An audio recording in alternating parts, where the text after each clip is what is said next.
It has been a tough 14 years for the people that we represent. But we know Keir Starmer and this government have the interests of working people at heart in a way that the Conservatives never did. It's not Labour's support of workers that unions have an issue with, though, but pensioners. Tomorrow, the government faces a small but important revolt on plans to scrap winter fuel payments. Today, the unions are united. The winter fuel allowance policy is an austerity measure. Leadership is about choices, and they've made the wrong choice. Keir Starmer's got this wrong. I think so, yes. More than 10 million pensioners will lose payments of between £200 and £300 a year. Now, only those on the lowest incomes who receive certain benefits will get the payment. Labour say they have no choice because of the £22 billion black hole in the public finances they say they've inherited. The obvious thing to do here is to have a wealth tax. If you tax the 1% more, that's £25 billion, black hole gone, £3 billion in your pocket. Why is that? Why can't that choice be made? There are an awful lot of people choice? that would hear you saying that and say, well, of course, union bosses come out and say, tax the wealthy some more. Well, I think most people, if I did a straw poll on that, do you think that actually people who are earning huge amounts of money, who have got over £4 million in assets, should be taxed more than actually taking away £300 from pensioners? I think most people would say, yes, absolutely. The thing about what's happening on winter fuel, it's such a small amount of money, 1.2 billion. It's not going to touch the black hole. It's the wrong decision. He needs to do a U-turn and listen to what people are saying. It's the wrong choice. Some Labour MPs have urged the government to reconsider. So far, it's fallen on deaf ears. Definitely support the government. I know this is a difficult decision, but it is the inheritance that we've received from the previous government after 14 years that's ended up with having to make these tough decisions. As the Prime Minister said, we're not going to shy away from this to get the economy back on its feet. One group at today's Trades Union Congress conference in Brighton isn't just outraged, they're scared. The National Pensioners Convention. This wasn't in the manifesto. No. So when it got announced, how surprised were you? Absolutely gobsmacked, yeah. It's so devastating for people. We thought we might have a better chance with this Labour government, but, as I said, only the beginning. We've got founding members of MPC in their 90s who say, I was born in poverty and it looks like I'm going to die in poverty. Tory MPs have argued that stripping payments from pensioners weeks after agreeing to bumper pay deals for some union members is unconscionable. It's a false equivalence, say the unions. We're not going to accept a division between working class people and pensioners. They're one and the same. So transport workers or nurses or care workers getting a pay rise does not mean that the heating's got to be switched off for pensioners. He needs to think again about this policy on winter fuel allowance, and so does Rachel Reeves. If they don't, what happens then? Well, then there'll be a problem because they'll have done something that they promised not to do.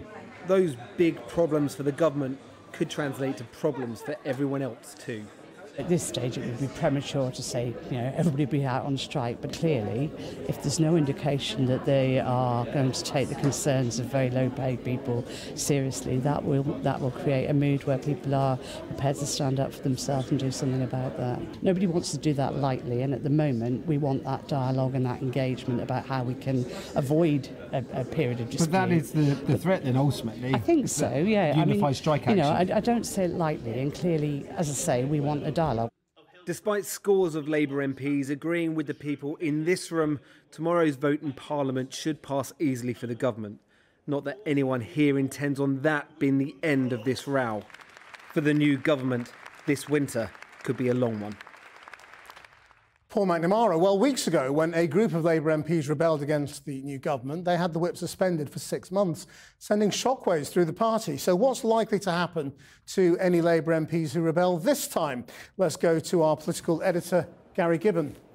That's one of the questions that's buzzing around this building. As we speak, Rachel Reeves is just finishing an address to Labour MPs who are meeting in a very crowded, sweaty committee room upstairs. Quite a lot of them had to be turned back. I didn't see many of the hardline dissidents going in there. I don't think she's been hearing the sort of strident arguments that you heard in Paul's report there, but she was challenged on is there a way that the Labour Party, the Labour government can soften the sort of cliff edge, soften the tapering maybe with the means testing and the withdrawal of this benefit in some way.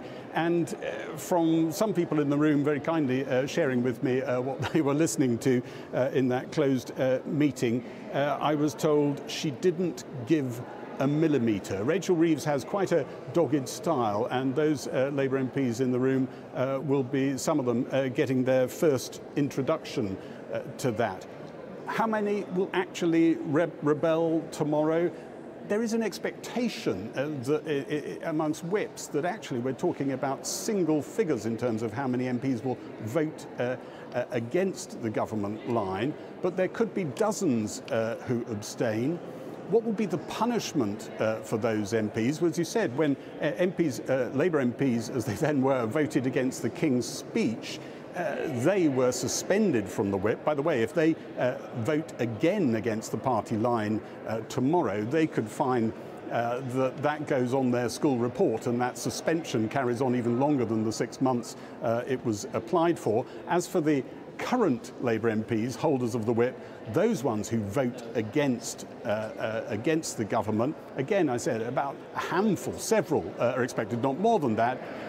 They could lose the whip. The expectation is that they won't. But I was told by one government insider an awful lot of pressure comes from that dogged Rachel Reeves we were talking about, who might just want them suspended, even though that's not necessarily where the whips and maybe number 10 are on the whole thing. The expectation at the moment is that they just get a stern talking to. Thanks, Gary. Rachel Maskell is a Labour MP who has led criticism of the planned cuts and joins us now from Central Lobby. Are you convinced, or are you still planning to oppose the government on this? Good evening. What's really important is that we protect older people this winter and ensure that they don't go cold in their homes, whilst obviously I understand the difficult decisions the Chancellor has to make. What we also need to see is that mitigation to protect older people. We haven't got those measures in place yet, and I want to work with government to ensure that we can achieve that objective to safeguard older people from the risk of heart attack, stroke or hyperthermia this winter, and therefore working with government is going to be really important over the coming weeks to ensure we've got the mitigation in place. Intention of working with you, has it? I mean, it's been very clear that it's not putting in mitigation. It's not planning to cushion this blow. At the moment, we haven't got mitigation measures, and I have to say I'm disappointed about that, but tomorrow is just a vote. After that, we still have got people who have got those energy bills coming through their letterboxes the 1st of October. We're seeing that 10% rise in energy, and we know that there's around 1.6 million pensioners who remain fuel poor. They are going to be looking to government to support them, and I'm determined that we continue those discussions with government to protect those people who are most vulnerable and frail this winter. So how are you going to vote tomorrow? I'm going to abstain tomorrow because I want to continue to work with government. Clearly, government's only been there for 8 weeks, but we need to bring that mitigation in. So tomorrow is so it's not worth losing the whip over, is what you're saying? I mean, if you voted against it, you'd risk no longer being a Labour MP and not being able to work with the government. Is that what you're saying? Well, I think it's really important. I'm here and I want to make the greatest difference to support people in my community and across the country, and therefore I want to work with the Labour government. I'm Labour through and through, to ensure that we are able to get that mitigation in place to keep people safe and well this winter. So, of course, I want to continue those discussions. I've had some fruitful discussions to date, but obviously there's been no measures forthcoming. I've been talking about things like social tariff, even social prescribing, as they are Scottish Power are doing in Scotland. We need to look at that pilot to see whether or not that will protect people this winter. What do you say to those people who say, look, pensioners are getting £900 more than they were a year ago? The pension's going up again by £400 next year, and there are some very rich pensioners who get the winter fuel allowance, who live in £1 million houses and still have incomes. Well, I mean, why should they get it? Well, it's absolutely clear that many people in receipt of winter fuel payments that don't need it. There are people overseas living in warmer climates that are getting it. So, of course, there's got to be reform. I support reform, but it's what that reform looks like to protect those people who have really living hand to mouth or have got those few pennies put aside, people that worked hard all their lives need the protection of state, and they're the people I'm speaking up for. But if you are living hand to mouth, you are eligible for pension credit, so you will get the winter fuel allowance. You shouldn't be living in such desperate straits and not claiming pension credit. Well, we've got to look at what's happening. I mean, in my constituency, it's the housing market which is really skewing people's disposable income. I mean, although they had the rise in the triple lock pension, £902 this year, the average rent went up 11.9%. People had to pay £382 more rent for an average household this year than they did on top of the pension credit. So obviously pensioners are struggling because of a number of factors that we've inherited, and there's a whole country we need to reform, but obviously we need to keep people safe this winter, and that's what I want to do, is to continue those discussions with ministers to ensure that we can achieve that and keep people safe. But if those, I mean, there are maybe 1 million people who are eligible for pension credit who aren't claiming it at the moment. Yes. And if they do, then they will get the winter fuel allowance.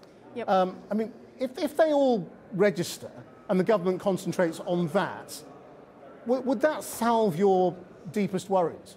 Well, there are 880,000 people not claiming pension credit who are eligible, and what we've got to do is make sure that they are signed up to pension credit, and I admire the work that Liz Kendall is doing to really drive that policy forward, but 37% of people don't claim it at the moment. There are reasons for that. Some have dementia, for some this is all too much. We've got to put that support in as well, but there's around 1 million people who are above that cliff edge threshold, and we need to protect them too. So obviously looking at that whole piece around how we can keep people warm this winter is really important. No one should go cold in a developed country like ours. There are lots of people getting pension credit who quite frankly don't need it. So we've got to look at redistribution and to protect the poorest in our society. That's what I want to see achieved from these discussions. Rachel Maskell, thank you very much. Thank you.